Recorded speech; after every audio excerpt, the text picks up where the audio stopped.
Our parents essentially have done this whole teenager thing before. I don't know if that's information to you, but all of your parents have been teenagers before. It's a crazy idea, but it's true. They have done what you are doing. Maybe not in this building with these people, because that would be weird. But they have done this whole teenager thing before. And so, they are doing the exact same things that Team 1 was doing, aren't they? Yeah, they're giving you advice. They're cheering you on. Because they're on your team. Would you agree that your parents are on your team? Yeah, your parents are on your team, and they want to support you. They want to give you advice, because that's our natural tendency. As you saw, I didn't say you're going to be the parent and you're going to be the child. So go ahead and do what you would do. But our natural tendency when we have teammates is to want them to do the best that we can. And so that's what your parents are doing. I mean, think about it. What are your favorite sports to watch on TV? Just shout them out. Favorite sports to watch on TV? Football, soccer, hockey, Formula 1. All right, so whatever it is, you're watching this sport on TV. They're on your team. You're watching your team play. How many of you have ever talked to your television before when your team was playing? And you're like, what are you? Oh, come on! Pass the ball, he's right there! Come on, you guys, you got this, you got this. Can they hear you? No, they can't hear you, but we do it anyway. We do this! Because that's our natural tendency when we have teammates. We want them to do well.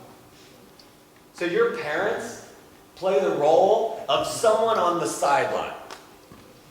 Now, they could be spectators, just watching just like you and your TV. Yeah, we can do this.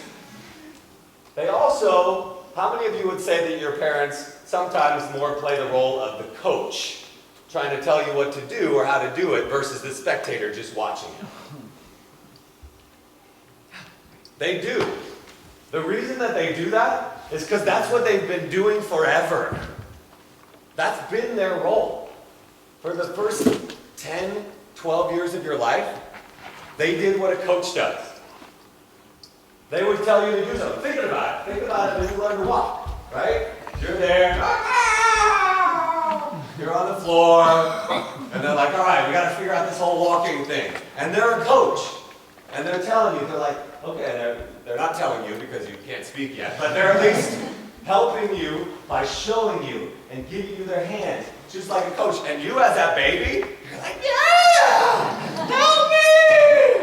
I can't do it by myself! Oh! So you willingly accept their help. In the first 10, 12 years, you're riding a bike. It's not like you're like, get out of here, Dad! I got this! You're like, please, help me out! Don't let go! Please don't let go! You want them to be there. You want them to coach you. So that's the role that they take on. They're the coach. And they do a pretty good job of it. Take the next 20 seconds. Let's go 40 seconds. 20 seconds each. With someone near you, and just share a positive memory that you have with your parents from when you were younger. Take a moment to think about it right now. Thinking. Some people are talking, thinking out loud. 20 seconds each with someone near you, a pleasant memory you have with your parents from your childhood. Go.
conversation.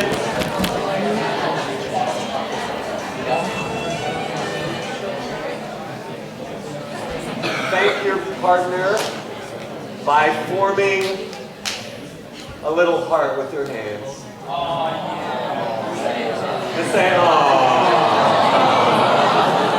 I know, that was weird.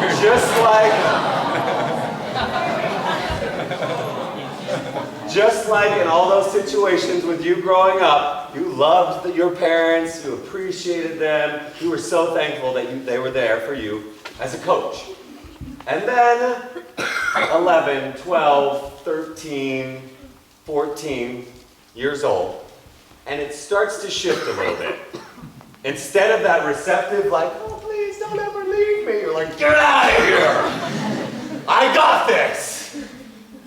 And whatever it is that you might be doing, whether it's school or with your relationships or your hobbies, you're like, "Just leave me alone." And that is also a totally natural tendency as we get older. Because a really powerful way that we learn is through experience or through trial and error. So we just say, like, "I want to live my life, I'll figure it out." So you're like, parents, you're not the coach anymore. But think about it. Even though it's a natural tendency for you and you want to be more independent, imagine your parents. They are like the head coach. They are right there. They are in on every play. And then all of a sudden it's like, "Get out of here. You are on the sidelines. You are done." Essentially, you're fired as the coach. And that, think about it. Think of a friend that you have, someone that you connect really well with, someone that's important to you. Imagine if this friend, one day, came up to you and they're like, "I really just don't want to spend as much time with you anymore. I don't want to hang out with you. I don't want you to come with me to like my big activities or events. Oh yeah, you can still feed me. Like, I still expect you to give me food on a regular basis. And I definitely expect you to give me presents anytime it's my birthday or Christmas. But other than that, I'm pretty much done with you." Right? You're all like, "Oh, they don't really say that to me." But essentially, that's what we say to our parents. We're like, "No more. No thanks. I'm good." Imagine what it must feel like for them. Again, it's totally natural what's happening, but it's got to be so hard for them to try to be forced to move. Because they're in this transition from your full-time coach, "I'm on the job, that's my responsibility," to eventually, they're going to be just a spectator. One day your parent will just be there, just watching the game, and they'll still be kind of like that TV situation where they're still saying, "Oh, come on! How could you do that? You got this." But not as your coach anymore, just on the sidelines. But right now, they're somewhere in between. And maybe you've made them like the water boy. And they're just running around, getting you water, giving you stuff. Maybe they're like an assistant coach, where like every once in a while you're like, all right, I need your help with this math problem. You're like, "Oh, I'm on the team now." You're like, "I don't need your help for this. Get out of here." But right now they're somewhere in the transition from that full-time coach to being a spectator.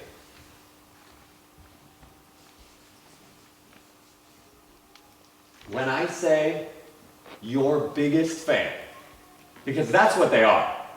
Regardless of what role they're in, that's what they are, is those words that I'm not going to say.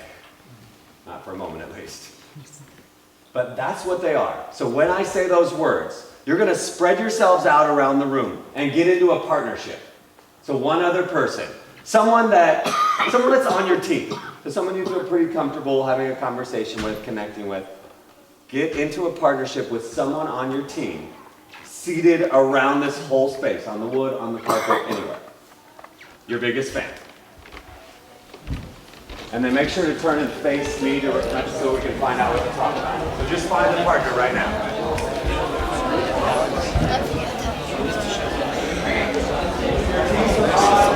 Find someone else.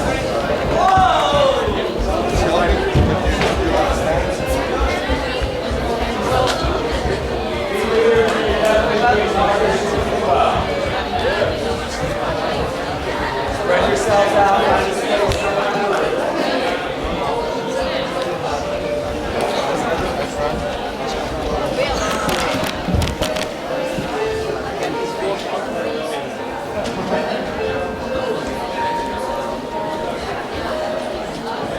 Take 10 more seconds to find a partnership and be seated on the floor.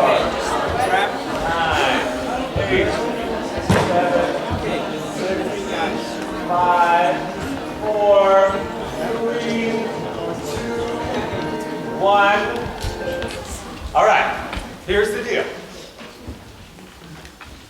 Think right now about your parents and the transition that they are making from the coach to the spectator.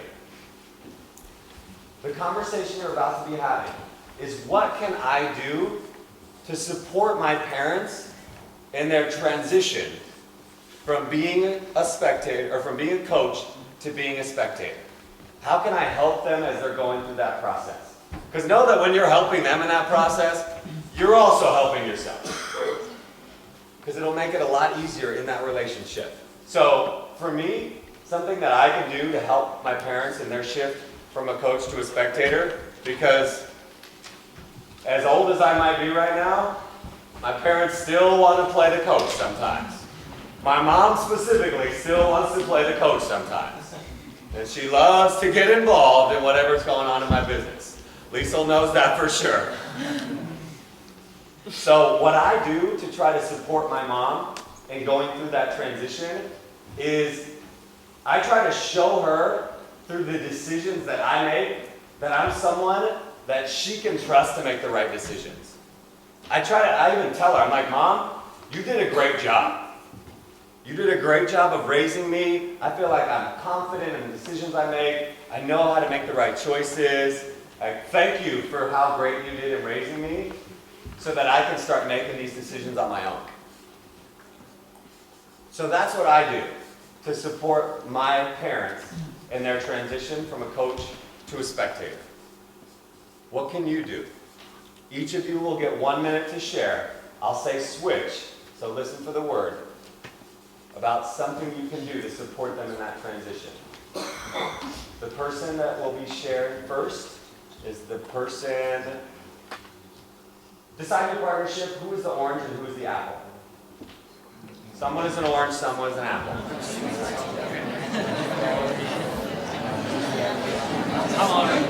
Apples, raise your hand. Apples, raise your hand. Point to the orange and say, Orange, you glad you get to go first? And share.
generously thank your partner, appreciate your partner again, recognizing what a great share they had, and turn so that you're facing this direction.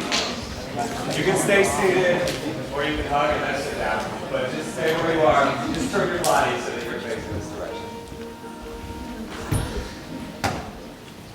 All right. Let's do a quick math problem. Right now in your heads, add up the number of years that you've been in school so far. Just in your heads. The number of years you've been in school so far. Yes. We got it? Yeah? Thumbs up? Okay. Now, add on to that however many years it's going to take before you finish high school, gymnasium, whatever that's called in your country. College? Not college. We'll get to that. Just start with high school, gymnasium. So add on 2 or 3 or 1 year What if you're to the total. Okay, then keep that total. So just do the high school. Yes. Now, think about whatever career you want to have. It doesn't have to be, we're not deciding right now, this will be my career. Just maybe a career that you might like to have. And decide how many years of university or college it will take you to be ready for that, to have that degree. And add that to the total that you just got. So another 4, 2, 7, whatever. What are some totals right now that we have? 15.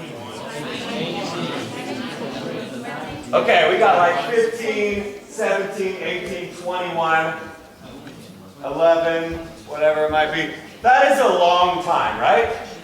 That is a lot of years of education. And granted, this is really important stuff. What you're going to do in your career, the job you're going to have, really important stuff. But think for a moment about how many years of education your parents got in order to be a parent. What is the answer to that question? 0. 0. 0. That depends if you have an older sibling. Okay, they might have some on-the-job training. They didn't get any education, but they got some on-the-job training maybe. This could possibly be the most important role you ever have in your life. Right now you're thinking to yourself, I ain't having any kids. Slow down now. And I'm not saying that you're, please don't in the next 9 months or anything. But one day you will, potentially. And it is going to be the most important job you ever have. And yet, you get 0 years of education to prepare you for it. So some of you might be thinking to yourselves, when you interact with your parents, like, whatever, they're just doing their job. As a parent, that's what they do. They nag me, they give me a hard time, they tell me what to do, they make me clean their room, or my room, or the toilet, or do my homework. They're just making me do, they're just doing their job. But the fact is that your parents are just figuring it out as they go along. They're trying the best that they can. They're trying a strategy. And if it doesn't work, they're trying something else. Odds are, they probably called your grandma and grandpa, and they were like, what do I do? I don't understand. There's liquid coming out of all these different body parts. I don't know what to do. Or they read this book. They're like, why is my child crazy? Because they don't know. And they're trying to figure it out. And they're probably making mistakes. And they're doing the best that they can. As your biggest fan.